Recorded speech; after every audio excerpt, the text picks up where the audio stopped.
Muy buenas noches y bienvenidos a un nuevo programa de Contexto aquí en Agricultura TV. Bueno, y hoy día hemos estado entrevistando hombres después de que pasamos de mujeres en la agricultura y después de varios hombres que era un poco para marcar el cambio de programa, hoy día tenemos a una mujer. Y no solo una mujer, vamos a hablar de mujeres en nuestra historia y cómo hemos hecho. Sí, nosotras hemos hecho historia aquí en Chile y en todas partes del mundo. Sé que hace unas semanas estuvimos a modo mujer y por lo tanto dejamos respirar un poco para retomar el tema, pero es el tema siempre vigente, permanente, porque nuestro día no es un día. Yo soy de Lewis Carroll, nuestros días son como el no cumpleaños, todos los días. Así que está con nosotros la Mayda Didburn, ella es historiadora y gran amiga. ¿Cómo estás, Mayda? Bien, Mayda, gracias por invitarme. Feliz de Mayda. Me encanta. Aquí, me encanta.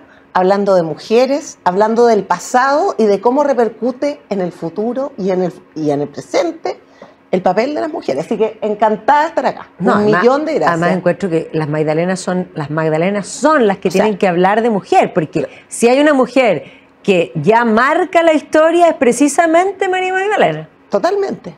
Un antes y un después. Un antes y un después. O sea, totalmente. Así que hoy día hablar de las mujeres, hacer una revisión un poco desde mujeres no tan conocidas, incluso de la colonia, hablar del mundo femenino. Normalmente se habla del mundo femenino desde el mundo político.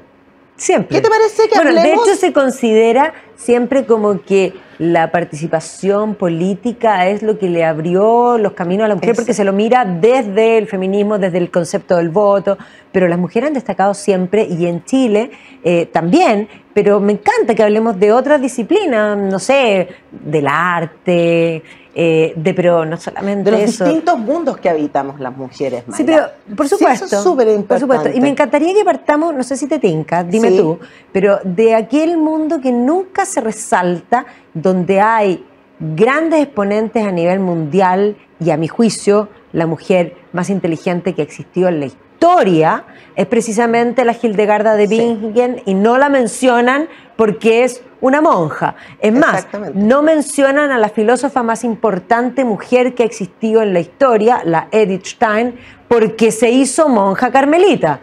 Es que hoy día la mirada hacia el mundo místico y religioso está totalmente devaluada, siendo que el mundo religioso fue una puerta de apertura y de autonomía para muchas mujeres pensantes.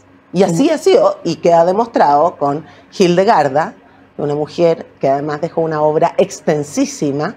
Y acá en Chile tenemos, no podría decir un paralelo, pero tenemos también a nuestra Sor Úrsula Suárez, una mujer del siglo XVII, estamos hablando de la colonia, del 1600, que ella ve el mundo monjil, como se dice, el mundo del convento, como un espacio para poder ser ella, con su carácter, con su pensamiento, con su libertad de expresión y escritura, y como un escape propio para poder desarrollar un poco todo este acervo cultural que ella trae. Una niña que a los 6 años en el 1600 escribía.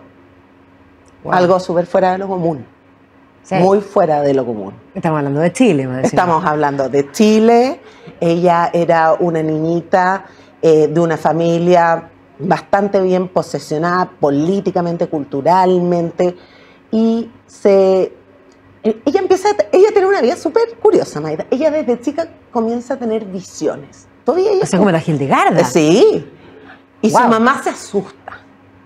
Ella dice que tiene visiones, que escucha voces que le dicen que tiene que entrar o dedicarse a una vida mística. Ella además profesa abiertamente que no quiere casarse. Desde los 12 años, ella ya le dice a su familia que no se quiere casarse. Su mamá se espanta, tanto así que no la quiere criar. No sabe qué hacer con esta niñita. O sea, una revolucionaria. Es una revolucionaria. Una revolucionaria que además, ¿qué hacemos en una sociedad del 1666? Que es el año que ella nace. Entonces, la cría una tía y ella le exige a su tía que le enseñe a leer y a escribir. yo lo encuentro, es que te juro que encuentro que hay que destacar figuras así.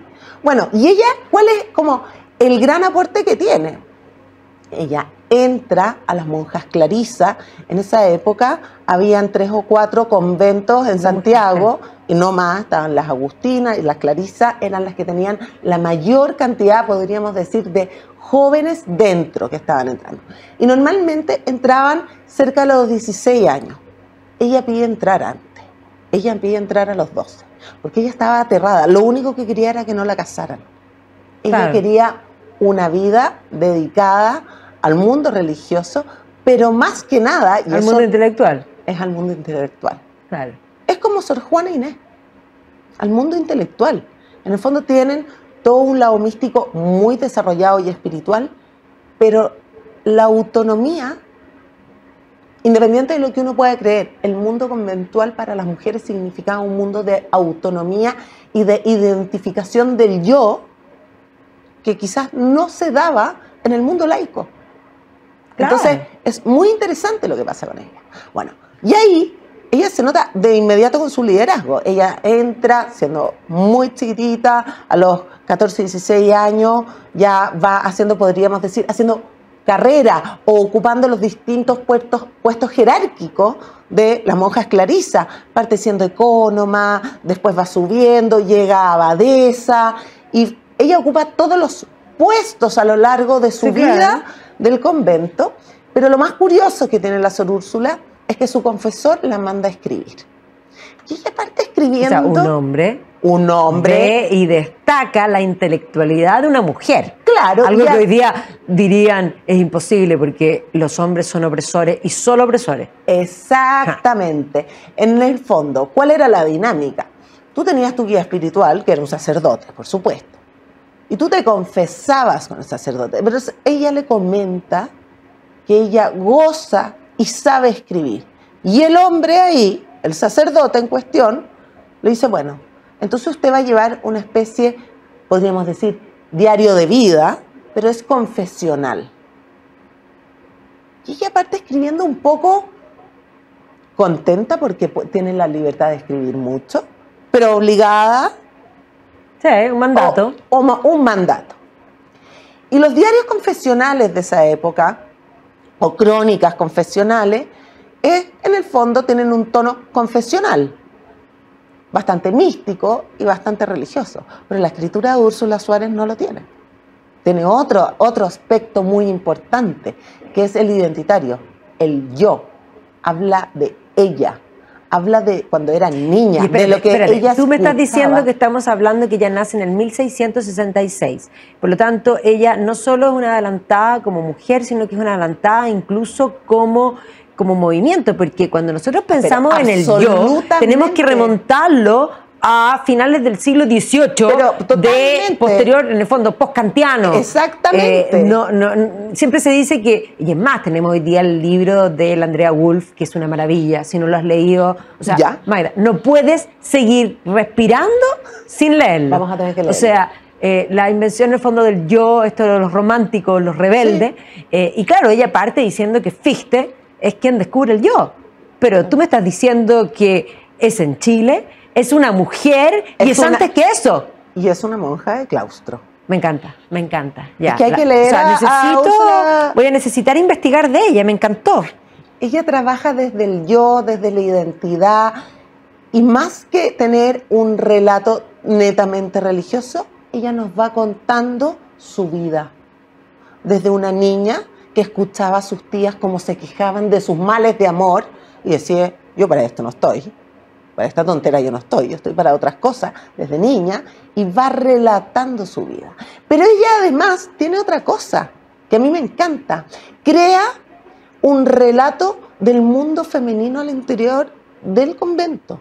Ella nos sirve para entender cómo era un convento y las tensiones que se daban. Y eso también es muy vanguardista. Ella habla de las tensiones que se dan entre mujeres.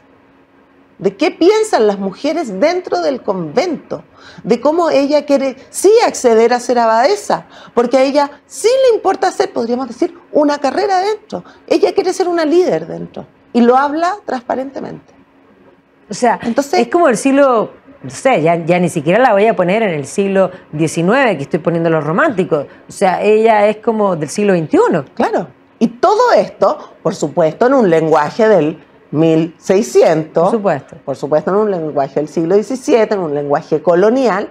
Pero ella además tiene otra cosa que a mí me encanta, que era una costumbre que se daba en la colonia. Las monjas de claustros tenían sus devotos, sus devociones, que ya se llaman. ¿Y qué eran los devotos? Eran hombres.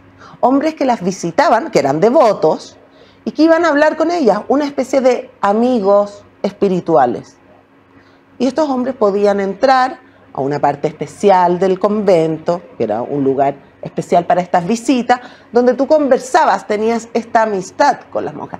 Ella aprecia mucho la amistad con los hombres, y lo dice en su relato, que ella aprecia enormemente y un poco disfruta de tener muchos amigos hombres. Y en el fondo estos amigos hombres no es que tuvieran algún interés amoroso, no, estamos hablando, claro, es intelectual. Le llevaban sus regalitos a ella, te llevaban embelecos de la época, pastelitos, dulcecitos, regalitos. De ahí viene, por ejemplo, de las devociones, la famosa tradición de la devoción, viene el término de la manga ancha, Mayra. ¿En serio? Sí, pues, se juntaba el hombre con la monja por este interés místico, intelectual, devocional, de acercarse, de tener quizá una guía espiritual. Tener una conversación humana, si eso es. Humana y una guía espiritual, mujer. Sí. Mujer, Mayra. O sea, hombres buscaban una mujer como guía espiritual. Y cuando le pasabas el regalito, o según que tú tan amigo y cercano, porque tenían una relación de cariño, íntima de cariño, de amistad, tú podías incluso tocarle la manga a la monja.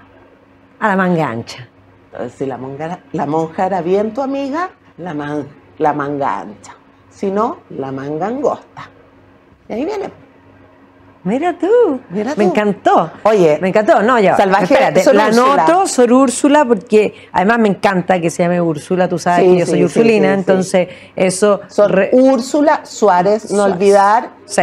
Es muy fácil, uno busca en internet y hay una recopilación de todo lo que ella escribió. Más que de su vida, de su visión del mundo. No, me encanta. Y es una visión rupturista, absolutamente rupturista. No, me encanta, me encanta, me encanta. Te quiero llevar a otra disciplina, porque evidentemente ahí en el monacato tenemos siempre a nuestra Santa Teresita de los Andes, pero que tiene una forma muy distinta. Pero me encanta Sor Úrsula porque hace un contraste también de la parte más intelectual, más mundana, más con cable a tierra, porque la Teresita es tan espiritual que efectivamente en su corta vida era evidente que nunca tuvo en el fondo un cable, o más bien una raíz que la dejara en este mundo. Pero es que no era de este mundo. ¿Sabes qué, Mayra? Son dos modelos de mujeres. Por eso, dos modelos distintos. Y son distintos, contrapuestos, pero dos caminos maravillosos. Maravillosos. Y en el fondo, la Sor Teresita sí tenía una crítica. Lo que pasa es que ella era muy joven, tú sabes que muere muy chiquitita, muy alegre, muy servicial. Pero ella tiene una crítica en el fondo, cuando uno lee un poco su historia, y es que nadie comprendía que esta niñita tan bonita, de buena familia, tan coqueta, tan reconocida, muy buena para los deportes, quisiera también entrar al monacato, por así decirlo. Y ella dice, yo quiero entrar para ofrecerme a Dios, a pesar de que este mundo moderno no reconoce el sacrificio de la oración. Claro. Entonces ella ahí también, en el fondo, tiene una crítica, una visión con respecto al mundo moderno. Lo que pasa es que ella era, como tú dices, ella era muy servicial, más joven, entonces no fue quizás lo rupturista que fue esta Úrsula Suárez. Pero son dos modelos místicos y es la primera santa que tuvo Chile, antes que el Padre Hurtado. No, sí, fabulosa, fabulosa. Quiero hacerle justicia a una mujer. Ya.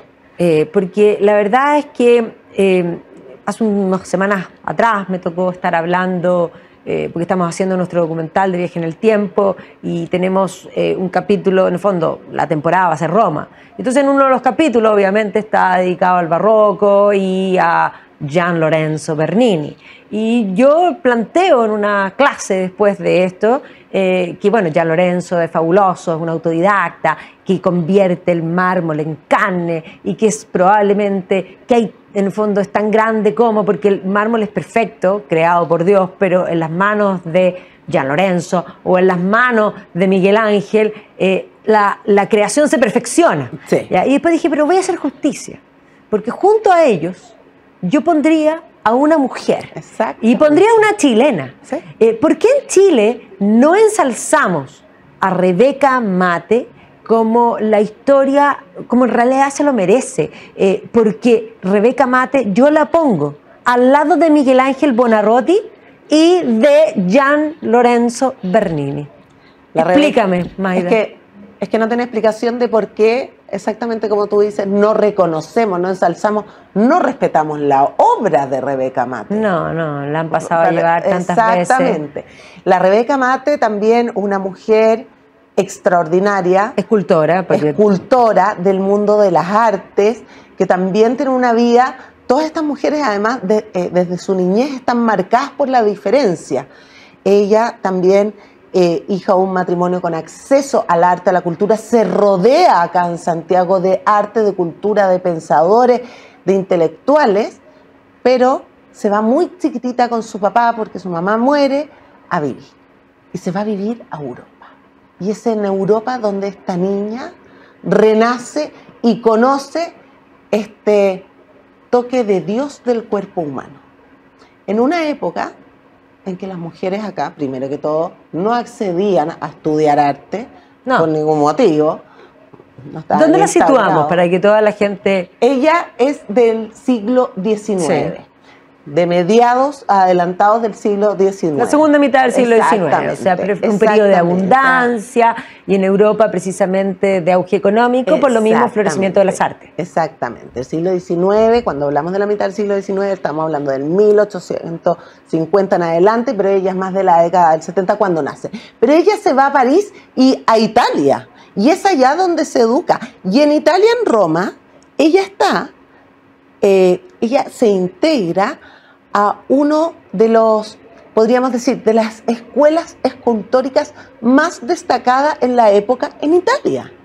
Y ella ahí reconoce y estudia milímetro a milímetro, y por eso me gusta tanto la analogía que haces con la escultura romana, el cuerpo humano, en una época en que eso estaba absolutamente... Imagínatelo vetado para la mujer en Chile más encima. O sea, ella es contemporánea a una Camille Claudel. Exactamente. Y la gente mira a Camille Claudel como la mujer escultora. Exactamente. Pero nosotros tenemos una propia que yo diría que es mejor que la Claudel. Pero sí, ella además es reconocida y su primer gran reconocimiento llega en el extranjero.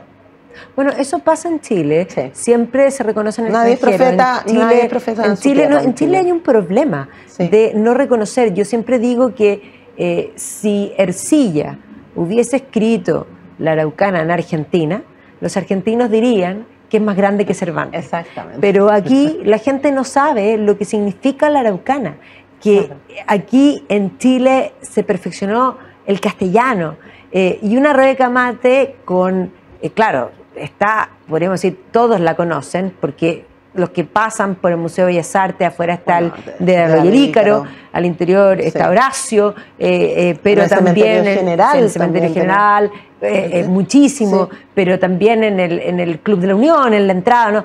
Tiene unas esculturas maravillosas y yo además agradezco que hace un tiempo atrás se hizo una biografía de ella, ¿no es cierto? Elizabeth Cruz hizo un trabajo magnífico, este libro Manos de Mujer, pero además sacaron un libro, un coffee table, que es así de esto para poner sobre la mesa, lindo, maravilloso, que lo hizo Origo Ediciones, que yo lo deseé cuando supe.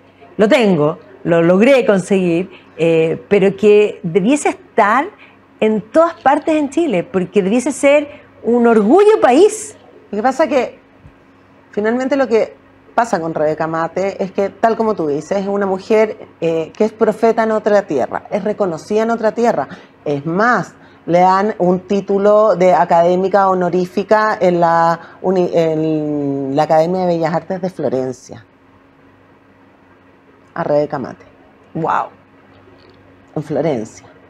La cuna del Renacimiento, Mayra. Sí, sí. La cuna de las bellas artes.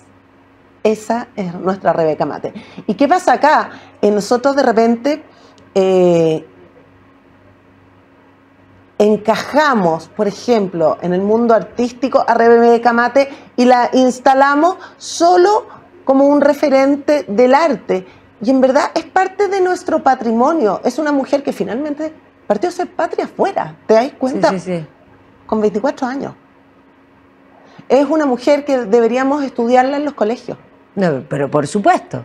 Y porque sobre todo no solo cuando es el hay tema artístico. No, por eso, y sobre todo cuando hay un enfoque femenino que se quiere ensalzar.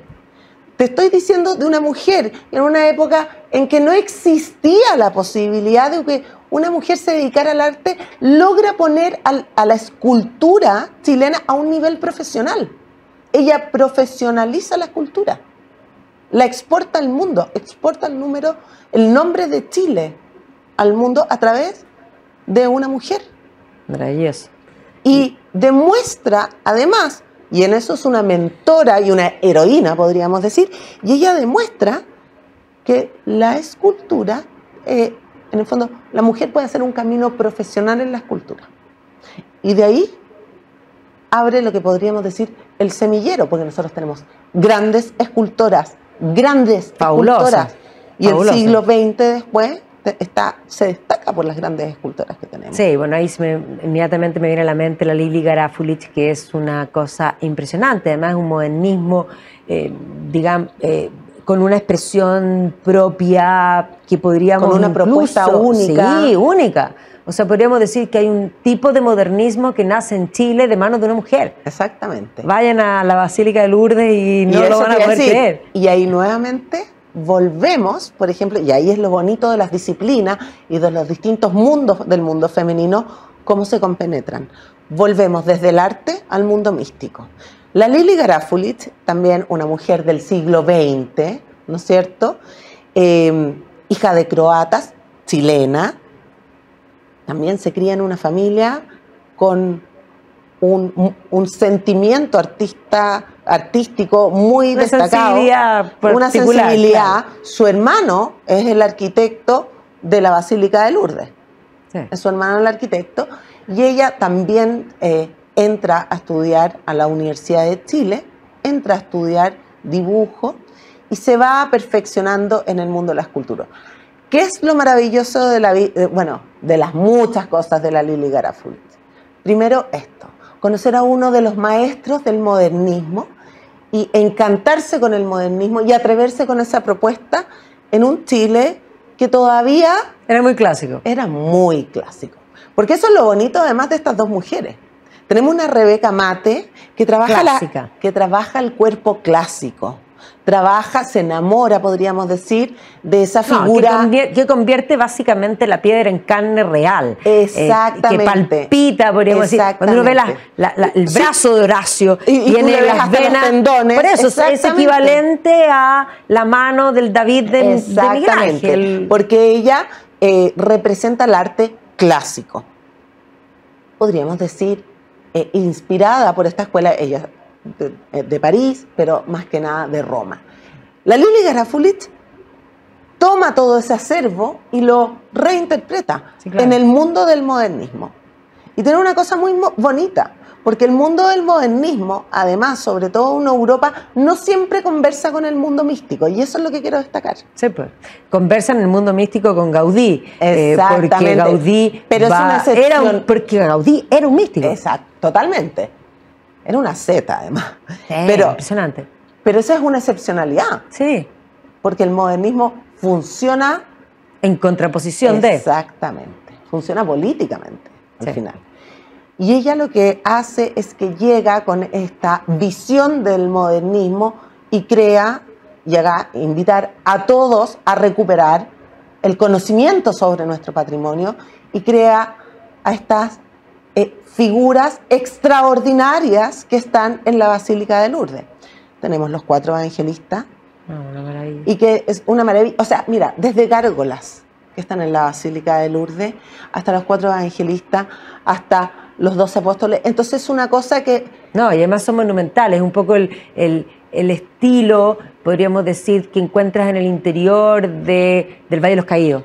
Que Mayra, también tiene del Cristo Redentor. No, del una Cristo cosa Redentor, impresionante. Sí, del Cristo Redentor, del Cristo Redentor, totalmente. Moderno, anguloso, con un trabajo también del concreto de la piedra único, tanto así que vienen de la revista Life Y aquí, a entrevistarla. por eso, y aquí no tienen idea. Y ella, nadie sabe, además que ella es una mujer muy bonita, muy Sí, estilosa. estupenda, estupenda. Sí, y la vienen a entrevistar y es portada de la revista Life en la cúpula Sí, de la tengo, Basílica de Lourdes, con estas especies de Cristos Redentores atrás. Es fascinante la obra de Lili Garafulitz. Además, fue una mujer que vivió muchos años, Sí, murió, experimentó con todo tipo de materiales. La Lili Garafulitz experimentó con mucho material. Su obra, por supuesto, fue evolucionando, fue cambiando. Es una mentora, bueno, como la Marta Colvin también. Es una mentora, en el fondo, como yo digo, son semilleros que abren las puertas para que estas nuevas generaciones hoy día se atreven a estudiar y a dedicarse al arte, porque mujeres como ellas pusieron en la palestra que se puede vivir de esto. Se ganó la beca Guggenheim. No, es Estudió en impresionante. Nueva York. No, es impresionante. Entonces, fue académica. Fue una de las primeras académicas mujeres del mundo del arte. Entonces, son mujeres... Y son chilenas. Son chilenas, Eso es extraordinarias. importante marcarlo, porque pareciera ser que el relato de hoy es que ciertamente para poder destacar nosotros necesitamos cuotas, porque si no, no destacamos. Ese es el primer relato que hay que romper, porque ninguna de ellas las tuvo y destacaron enormemente. Que hay que estar, en el fondo, no hay que nacer como en otro lugar para poder destacar y no en Chile. También aquí estamos rompiendo un poco. Y que además podemos decir que hoy día, en el fondo, una mujer que se considere emancipada o en todos los sentidos, lo tiene que hacer solo desde la política, lo cual también, lo que hablabas tú al principio, sería otro gran error. Te quiero llevar a otra disciplina, pero voy a hacerme un salto primero. Un poco voy a salir de las artes, pero después quiero volver a las artes.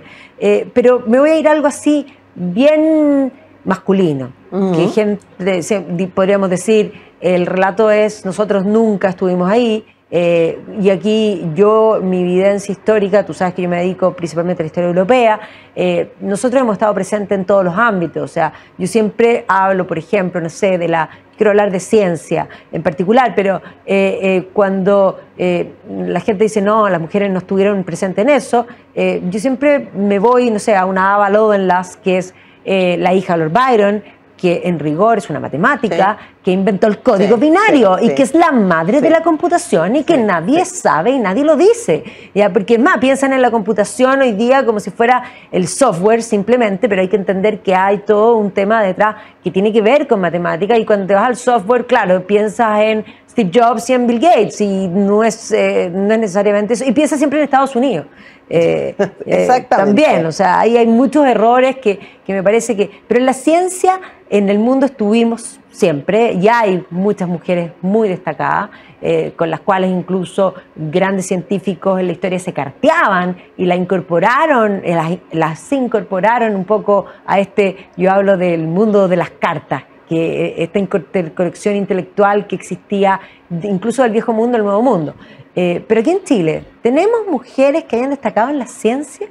O sea, mira, a mí me gustaría hablar de una mujer en particular, que es una contemporánea nuestra, doña Adriana Hoffman. ¿Ya? Adriana Hoffman es una mujer extraordinaria, absolutamente contemporánea, murió, si no me equivoco, el año pasado o antepasado. Fue reconocida en todas partes del mundo. Cuando ella muere se conmemora y se ensalza el gran aporte patrimonial naturalista que hace Adriana Hoffman. Porque Adriana Hoffman entró a estudiar agricultura. Ella entra a estudiar agricultura y se da cuenta que es una carrera muy técnica, que no le gusta, que necesita hacer algo más conectado aún con la naturaleza y con la gran naturaleza chilena que no ha sido reconocida. Y lo que hace ella es que recorre todo nuestro país entero. y levanta, podríamos decir, un catastro de cada planta, de cada cactus, de cada araucaria, de cada helecho, de cada musgo que crece en Chile. O sea, un Alexander von Humboldt para nosotros. Una naturalista pero tú te imaginas lo que es mapear Chile, sí. Entrar a los parques nacionales y traducir todo eso, no solo en literatura científica, sino que también preocupada de los niños y de la juventud. De la enseñanza. De la enseñanza. Entonces, es coautora de libros que ayudan a los niños a identificar, reconocer, respetar y manejar el patrimonio natural de Chile. Eso es lo que hace Adriana Hoffman. Uno de sus sueños, además, abrir un parque nacional con acceso a todo el mundo. La ONU la reconoce, Maida, como una de las 24 científicas más influyentes de rescate del planeta. Esa es nuestra Adriana Hoffman. Impresionante. Es impresionante. Entonces, tiene un libro, además, no me acuerdo el nombre, porque es un nombre muy curioso y muy largo, que está pensado en los niños y que se usa a veces en los colegios, muchas veces, que es como Margarita se cuida a ella misma y cuida la naturaleza, y es donde ella va enseñando el poder de la naturaleza de las plantas y de las plantas chilenas. En el fondo es mucho más que una naturalista y una botánica. Ella va enseñando parte del patrimonio natural, que nosotros tenemos una deuda con nuestro patrimonio, tú lo sabes. En todos los sentidos, no en solo todos el natural, los sentidos, el cultural también, o sea, una cosa tremenda. Lo que pasa es que ese es el grave problema que tenemos, que nuestro patrimonio ni siquiera sabemos identificar lo que es nuestro patrimonio. Y ella lo ensalza, lo trabaja, lo traduce al mundo infantil, lo instala en la academia, lo lleva fuera de Chile y muestra la riqueza patrimonial natural de Chile. Y la catastra completamente. La catastra completamente. Entonces, es una mujer que, en el fondo, bueno, y también, podríamos decir, maestra de nuevas generaciones del mundo naturalista chileno.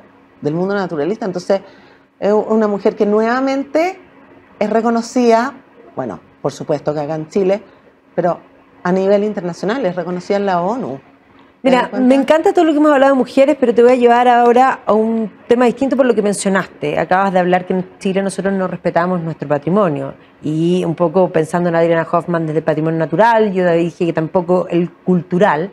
Y una de las cosas que nosotros hemos conversado en otras instancias ha sido precisamente de cómo los intentos ideológicos refundacionales, generalmente y con deliberación, buscan atacar el patrimonio precisamente para destruir lo que estamos hablando, esto que hemos hablado de construcción de lo que es Chile, y en este caso desde la mujer, pero Chile se ha construido de mujeres y hombres en forma permanente, y el patrimonio es precisamente la señal de esa identidad construida. ¿Qué es lo que está pasando en Chile a nivel ideológico y cuál es y el por qué el patrimonio es lo que buscan atacar? Porque el patrimonio, Maida, son símbolos. Los patrimonios son símbolos, independiente que sean inmuebles, construcciones, edificios.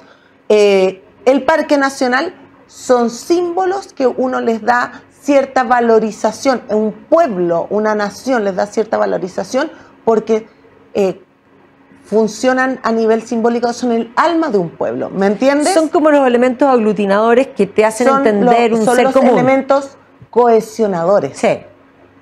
Son cohesionadores, y son cohesionadores emocionalmente, son cohesionadores de ideas, son cohesionadores históricamente. O sea, tú a través de un símbolo, por ejemplo, volvamos a Rebeca Mate. Ya. Ella, ¿qué tiene? Ella tiene una gran escultura de los héroes caídos de la Concepción. Sí. ¿Ya? De la Guerra del Pacífico. Sí. Ya. ¿Qué hay detrás de todo ese constructo? Ok, ¿hay un reconocimiento a la persona de Rebeca Mate? Por supuesto. ¿Hay un reconocimiento al arte como, podríamos decir, promotora, o que el arte conmemora a esos hombres que dieron la vida por Chile? Sin lugar a dudas. ¿Hay un reconocimiento al papel de Chile en la Guerra del Pacífico? Lo hay. Por supuesto. ¿Qué pasa si yo voy hoy día y le tiro litros de pintura a esa imagen, a esa escultura? De un sopetón, tú estás borrando o tratando de borrar intencionalmente, no en sí la escultura, es el constructo social que hay detrás de esa escultura. O sea, el arte clásico, me da lo mismo la Rebeca Mate, me da lo mismo la Guerra del Pacífico. Me da lo mismo la Guerra del Pacífico, me da lo mismo el nacionalismo y el soldado que dio la vida por él. Eso es lo que hay detrás de esas cosas. El mundo de la izquierda lo tiene absolutamente claro, porque trabaja con el mundo del símbolo. Lo tiene muy claro. Lo que a nuestra juventud le falta darse cuenta es ver debajo del agua. Debajo de los símbolos está, o debajo de la ruptura de los símbolos, está la ruptura del alma cohesionante de los pueblos. Obvio. ¿Por qué el Estado Islámico, cuando llega a un lugar, lo primero que hace es romper los símbolos que no comparte el Estado Islámico? ¿Por qué? Porque denigra, rompes la cohesión, rompes en lo más íntimo de un alma a un pueblo. Hiere, hace bajar la cabeza, podríamos decir, duele, y sobre es el sometimiento máximo, claro, sobre esa persona dañada que ha perdido, al revés, ha perdido su propia dignidad, ellos son capaces de construir. Maida, si a ti se te quema tu casa... Sí, pues, por eso, quedas dañado. Quedas dañado. Hay mucha gente que a mí me dice, yo quiero rescatar mis fotos, no quiero rescatar mi computador. Porque la foto es el símbolo de tu historia. Es tu biografía. Y esta es la biografía país. Es la biografía país. Ahora, ¿se entiende la analogía? Lo entiendo perfecto. Y nosotros partimos hablando, yo te pregunté de adrede, porque cuando el feminismo actual destaca mujeres, jamás destaca monjas, yo partí ahí, pero aquí, yéndonos a este mismo punto, dentro de los ataques patrimoniales, uno de los mayores ataques, no solo hoy día, sino que ya la Revolución Francesa hacía lo mismo, ¿sí? La Guerra Civil Española hacía lo mismo, la Revolución Mexicana hacía lo mismo, es una intencionalidad deliberada y buscada de la quema de iglesias. Totalmente. Aquí ha sido absolutamente estratégico y en Santiago mismo ha sido dramático. Dramático. El patrimonio religioso chileno se está perdiendo a manos aceleradas. No hay un catastro organizado, no hay de dónde echar mano. Las iglesias del centro están absolutamente empobrecidas, tienen que postular a distintos fondos, que sí, hay fondos para ellos, pero cada vez menos, cuesta mucho salir adelante, tienen que estar bien patrocinadas. Y sin ir más lejos, por ejemplo, ahora se han rescatado todo un circuito de iglesias en Santiago Centro, muy bonito, pero son iglesias que están siempre siendo amenazadas por la misma población. Son iglesias que han tenido que ponerle rejas, recién restauradas. Estuvimos acá hace unos meses atrás entrevistando a Mabel Briceño, una de las mujeres que se encargó de refaccionar San Saturnino. Una belleza. Una belleza. Sí. Está recién inaugurada, está maravillosa. Bueno, de hecho ella también refaccionó el salón parroquial, que es el salón donde se reúne la comunidad. Sí, porque las iglesias representan también eso. Eso es lo más importante de la iglesia no es solo la creencia, no. Es lo que permite generar tejido social. Exactamente. Entonces, el salón parroquial acoge, por ejemplo, a todas las personas que están en situación de calle y se les da almuerzo todos los días. ¿Ya? El salón parroquial se presta, por ejemplo, para en pandemia, cuando los niños no podían empezar clases, bueno, ok, pueden venir a buscar, qué sé yo, los útiles, las cosas que necesitan. Es un servicio a la comunidad. Pues bien, cuando se refaccionó San Saturnino, pasaba todos los días una señora, que yo le decía, ¿era una señora loca? Y me decía, no era una señora loca, era una señora ideologizada en el fondo. Diciendo, padrecito, ¿cuándo va a tener lista la iglesia? Pues se la voy a venir a quemar. Esa es la realidad de nuestro país. Esa es la realidad que vivimos día a día. Esa es la realidad que vivimos con el patrimonio religioso. Que el patrimonio religioso, lo que hay que entender, que no es un patrimonio de un grupo, de un grupúsculo, de un lunar social. El patrimonio religioso es mucho más. Son millones de técnicas artesanales que llegaron desde Europa y se aprendieron en Chile. Sí, claro. ¿Para qué? O sea, sin ir más lejos, Chiloé. No, por supuesto, Chiloé es una... Y también han quemado iglesias de Chiloé, que uno dice... Pero si en el sur es donde se está perdiendo el gran patrimonio religioso. Acá en el centro, ¿para qué hablar? Pero en el sur es donde se pierde día a día patrimonio religioso. Mira, el padre Guarda, el padre Esteban Guarda, hizo un catastro de nuestro patrimonio religioso. Hoy día se revolcaría en la tumba del trabajo que él hizo, porque no debe quedar ni el 40%. Así de acelerado. Es aceleradísimo. Por un lado tenemos la falta de cuidado patrimonial nuestro, los terremotos, la falta de recursos. Si uno lo ve, o sea, basta ir a los archivos de la iglesia. Claro. Los archivos de la iglesia están comidos por ratones, Maida. Es donde se guarda la historia de Chile también. Por supuesto. Ahí, cuando uno va a trabajar al archivo, es la iglesia la que tiene los archivos más antiguos. Si piensa que antes no existía, antes de 1833, no existía ni registro civil, pues, sí. Maida. No hay ni siquiera recursos para eso. Entonces, tenemos una iglesia en el fondo, o podríamos decir, patrimonio religioso, que si bien hay mucho interés en mantenerlo, no están los recursos para eso. Y los recursos tienen que llegar desde el Estado, porque tenemos que entender que el patrimonio religioso no representa a un grupúsculo religioso. A eso me refiero. Sí, claro, por supuesto. La formación de la sociedad chilena, es el arte, es el pensamiento, es la arquitectura. Bueno, de hecho, ya que estábamos hablando de mujeres y un poco para vincular las dos cosas, sí. La propia Camila Paglia, que es feminista, pero que va feminista en el sentido positivo, ella es contra los movimientos actuales, y es muy, porque ella ha vivido todo, porque es bastante mayor, digámoslo así. Ella lo que plantea, dice, yo soy atea, pero ella se dedica a la historia del arte, dice, pero yo entiendo que en el arte religioso hay un arte fabuloso y hace una apología a la simbología y a lo que significa. Y ella parte de la base diciendo, yo soy atea, pero creo que, o sea, veo y evidencio que aquí hay arte.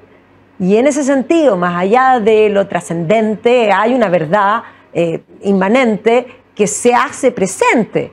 Entonces, el no reconocerlo es ser equivalente a los talibanes, digamos, claro, que bombardeando los Budas o los templos en Palmira. Que es lo primero que tú haces, en el fondo, para desarticular a la sociedad. Por eso, nosotros, por ejemplo, hoy día no somos politeístas, muchos ya la mayoría yo diría que son seculares, pero si lo vemos desde Occidente cristiano, en los templos politeístas romanos o griegos hay un valor importantísimo y a nadie se le ocurriría, digamos, pensados desde hoy día, porque ciertamente muchos templos se preservaron, curiosamente, porque se hicieron templos cristianos, se transformaron y por esos son los que se mantuvieron, esos son los que no se arruinaron. Yo pienso inmediatamente en el Panteón de Roma. Claro. Pero es curioso lo que le pasa al siglo XXI. Hay como yo diría como un retroceso, digamos, cuando piensan que la evolución y un poco el progreso siempre es hacia adelante, aquí yo veo un gran retroceso. Sí, un gran retroceso. Lo que pasa es que si nosotros borramos los símbolos, los íconos de nuestra historia, no vamos a tener cómo recuperar. O sea, ya es un hecho, no hay cómo recuperar ahí eso, lo quemado. Pero se nos hace cada vez más difícil entender desde el pasado. Y tú sabes lo importante que es entender y comprender desde el pasado. No podemos generar una nueva realidad instantánea. Eso no existe, Maida. Bueno, es que esa es la idea, yo sé. Lo sé, pues la idea es eliminar el pasado o cambiar el pasado para crear un relato. Borrar el pasado. Por eso. Tú borras. Transformarlo, claro. En el fondo, el lenguaje posmoderno, juvenil, podríamos decir, tú reseteas. Sí, pues. Eso es. Borras la memoria y instalas. Claro. Porque es muy fácil. Porque sin memoria no hay pensamiento. Sin memoria no hay pensamiento. no hay objeción, ¿cachai? No hay contracultura po, a la nueva cultura establecida. Bueno, por eso, ¿cachai? ellos se dicen contracultura, pero en rigor son totalitarios porque Sí, po. son en contra de la cultura. Sí, sí, po. Es que lo que pasa es que lo que nosotros tenemos que aprender a mirar es que en el fondo cuando nosotros nos formatean, nos tratan de alienarnos, por así decirlo, es que nos están borrando nuestro pasado, están borrando nuestra memoria, están borrando Identidad. nuestra capacidad de objeción total. Eso es borrar la historia, la capacidad de objeción. Sí, claro. Entonces, ante eso, o hacemos algo y nos hacemos cargo, pero para eso hay que darse cuenta. Por supuesto, hay que darse cuenta de lo que está pasando. Bueno, por eso a mí me parecía tan importante aprovechar, porque las semanas anteriores estábamos con el 8 de marzo, que además es una fecha que tiene un sentido ideológico de instrumentalización de una causa que inicia como una causa muy justa en muchos aspectos, sobre todo en la primera ola, pero ya la segunda se transforma tremendamente, sí. Ya en la primera se produce la escisión, pero de ahí se instrumentaliza. Y entonces hoy día estamos en un momento en que la tercera ola del feminismo ya en el fondo no reconoce ni siquiera lo que es ser mujer. Y tampoco defiende a la mujer, porque dice que quiere defender no solo la participación, la diversidad, pero odian lo diverso, porque basta que alguien piense distinto que ellos, aunque sea mujer, y queda excluida. Bueno, lo que pasa es que por eso yo digo que tenemos que mirar debajo del agua. En el fondo tenemos que despertar. No nos podemos tragar el discurso de que están creando una nueva realidad diversa en un país donde no se puede opinar. No, pues. En un país donde no puede ser distinto. En un país donde los pobres hombres no tienen voz ni voto, porque eso es una realidad. Oh, tú me vas a decir que sí. O sea, bueno... Los hombres hoy día no se atreven a decir mucho. No, de hecho, nosotros para el 8 de marzo organizamos un evento y yo recibí varios mails que me decían, soy yo, o sea, como diciendo, ¿pueden ir hombres? Claro, estoy incluido en este espacio social. Claro. Porque hay espacios sociales para mujeres y para hombres, porque hay espacios sociales que las mujeres hemos construido absolutamente excluyentes hoy día. Sí, pues. ¿Qué es eso? No entiendo. A mí no me cae en la cabeza. No, a mí tampoco. No lo entiendo. Y no entiendo que mucha gente, en el fondo, perdón la expresión, se trague el concepto. Porque se lo traga.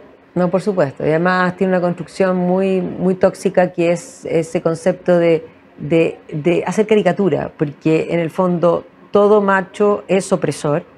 Y terminas viendo rayado y se mata a tu padre, mata a tu hermano. Yo he visto, tengo fotografías, hago clases con eso y que son rayados que uno ha visto aquí.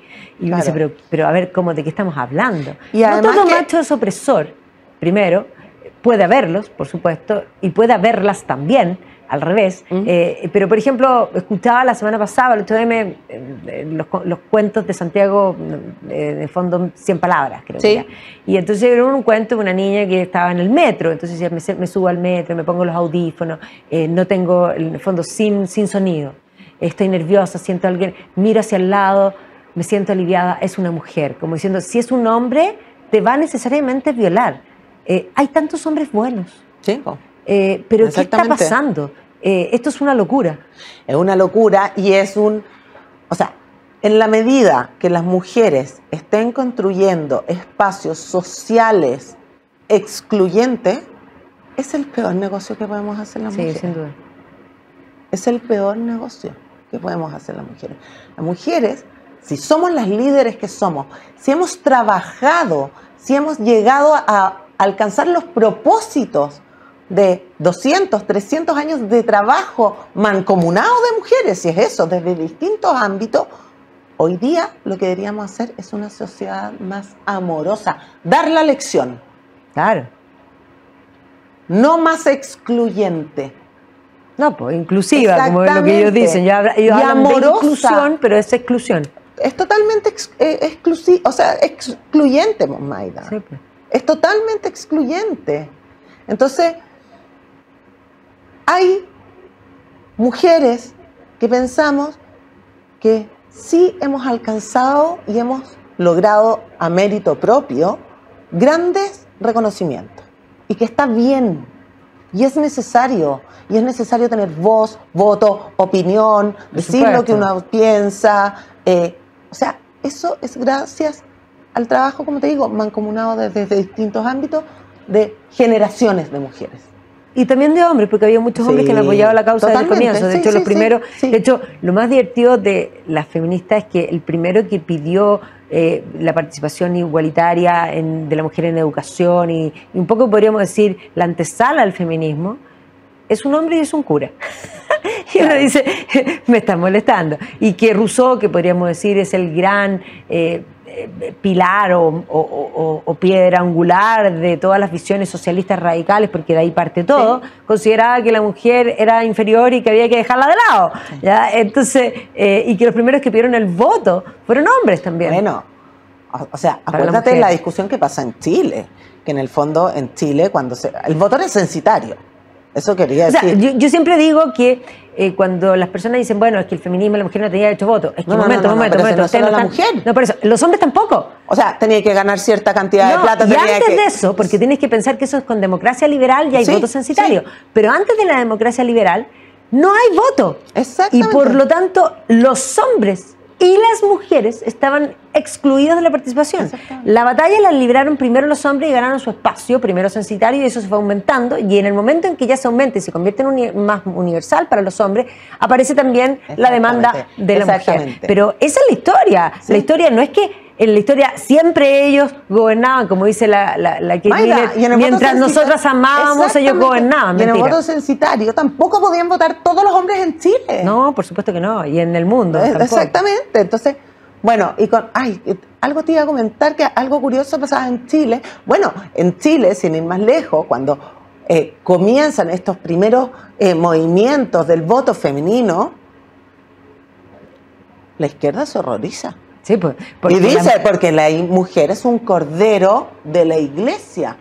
Sí, pues la mujer va a votar es lo que muy le diga conservadora. El cura. Exactamente, va a votar lo que le diga el cura. Entonces, tampoco hay un reconocimiento a el pensamiento propio de la mujer.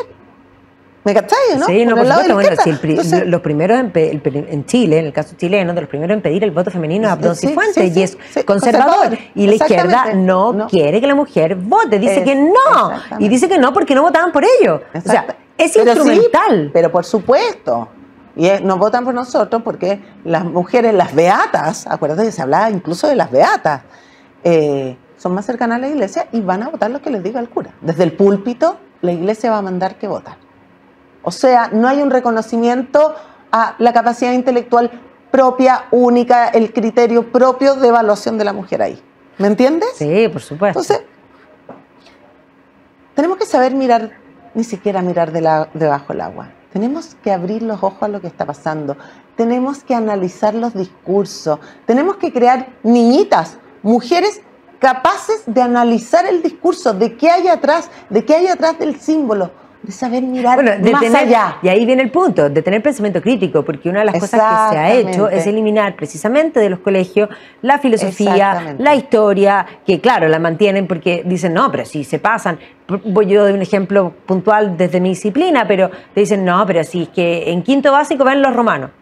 ¿Tú crees que si en quinto básico ven los romanos y no los ven nunca más, esa persona va a crecer como adulto para dimensionar el cómo Roma hoy nos puede dar una lección de la política contingente? Evidentemente no. ¿O qué parte de romanos tenemos nosotros, Mayra? Bueno, ¿cuánto? Por eso, nada de esos análisis los pueden hacer, porque esto no se trata de cubrir la materia, es decir, ya lo pasamos, pero ¿cuánto tú aprendes en los 14 años del colegio que 2 años después lo olvidas? Exactamente. Materia aprendida, materia olvidada. Prueba dada, materia olvidada. Exactamente. Entonces, hay un problema de la educación, del sentido y de la instrumentalización de las distintas cosas que busca crear ciudadanos ignorantes para poder ser manipulados políticamente. Exactamente. Y acá la letanía, nosotros hemos hablado de las letanías, Maida. La letanía es eso que en el mundo católico uno repetía y decía, era una lata, la letanía era una lata. La repetías tanto que nunca más se te olvidaban y que entraban acá. Y el discurso feminista totalitario Es una letanía. Funciona como una letanía. Repites, repites, repites. Quizás no lo entiende, quizás está de moda, quizás es choro. Sí, ¿Por todos qué? los anteriores. Sí. No, quizás te da un sentido de pertenencia. O también. Se muy convierte en importante. una religión, Es en el que sentido funciona igual de que una religión, religare, de Es volver que- a unir, de dar es que- sentido, sí, de dar po. propósito, de dar porque- misión. Bueno, por eso el símbolo, el color, la manifestación social, afuera, urbana, ¿cachai? Sí. Porque funciona igual que todas las religiones, Exacto. en ese sentido. Pero la letanía es lo que más reverbera, Maida, es lo que más queda. Entonces, Me gustó eso. sí, Lo voy a incorporar. lo de la letanía, pero lo habíamos hablado alguna vez, lo de la Sí, letanía. lo habíamos conversado, ¿cierto? Que Pero nosotros tenemos funciona igual, si funciona igual. Sí, no sé, te lo tomo inmediatamente. O sea, en todos los Entra por osmosis. exactamente, en todos los ismos, totalitarismo, autoritarismo, las letanías son importantes, Maida. Muy importante, muy importante. Repetir, repetir, repetir hasta que penetre. Por supuesto. ¿Qué quieres que te diga? Como siempre, Maida, Oye, esta lo es hemos una pasado conversación bien. inolvidable. Sí. Yo encuentro, y hago un llamado, porque encuentro que Contexto debería tener al menos, porque con este tipo de conversaciones necesitamos por lo menos una viña que nos auspicie, porque deberíamos tener Sí. toda la semana Sí. digamos, presentar una botella de vino, así como cata, porque uno no puede conversar a este nivel de profundidad sin al menos un vino. Yo encuentro que estamos para whisky ya a esta altura. O sea, Maida, vino chileno y con el trabajo que han hecho grandes enólogas chilenas en Chile también. Otro día vamos a hablar de eso, con la Me viña que encanta. nos auspicia. Cuando nos auspicie una viña vamos a volver Ya. con enólogas también y enólogos para hablar de Rescatando esos temas. Y, patrimonio natural, por nuevamente. supuesto, por supuesto. Bueno, Maida, un Un gusto, gusto. como siempre. Sí. Esto es lo máximo. Cuando decimos que aquí en Contexto se conversa como en el living de la casa. Así es. Y estamos en el living de la casa de ustedes, acompañándolos. Espero que no los hayamos aburrido, porque nosotros nos fuimos con mucha pasión en cosas que además combinamos, la mujer, la política contingente, porque eso es contexto. Contexto es hablar de lo que nos pasa hoy, pero con la profundidad del pasado y ya, tanto que les gusta que sea interseccional, de la interrelación de las distintas disciplinas, para que podamos entender. Sin contexto no se entiende, ¿o no, Maida? Exactamente. Y sin pasado no se construye. Bueno, yo siempre digo, el lema de la red cultural es: nosotros estudiamos el pasado para entender el presente y proyectar el futuro. Exactamente. Así Bueno. que muchas gracias y nos vemos aquí en Contexto la próxima semana.